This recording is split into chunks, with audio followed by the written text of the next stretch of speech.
पेशावर के मरकजी इलाके में FC हेडक्वार्टर पर खुदकुश हमला, बमबार समेत 3 ख्वारिज हलाक, 3 FC एहलकार शहीद, 3 जख्मी एहलकार समेत 9 अफराद को अस्पताल मुंतकिल कर दिया गया। हमला सुबह के वक्त किया गया जब एक बमबार ने मरकजी गेट पर खुद को उड़ाया। 2 मजीद दहशतगर्द फायरिंग करते हुए अंदर घुसने की कोशिश में मारे गए।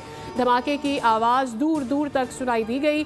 CCPO के मुताबिक इलाके में क्लियरेंस कर रहे हैं। वज़ीर आज़म शहबाज शरीफ और वज़ीर दाखिला मोहसिन नकवी की मज़म्मत।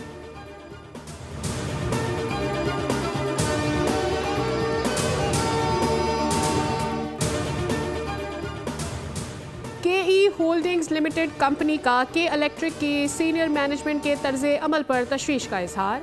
Director KE holding company KC McDonald ने बोर्ड में फौरी इंतखाबात का मुतालबा कर दिया। SECP और PSX को भी खतरसाल कर दिया। Copy chief executive Monis Alvi और बोर्ड ऑफ डायरेक्टर्स को भी भेज दी गई।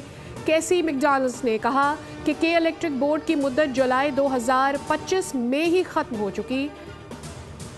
अल-हजमा पावर लिमिटेड और डेनहम इन्वेस्टमेंट के गैर मुनासिब तर्ज अमल ने बोर्ड के मामलात मफलूज कर दिए हैं। अगर सूरत हाल पर काबू ना पाया गया तो उसके नताइज कराची के सारिफीन और सनती शोबे के लिए संगीन साबित हो सकते हैं।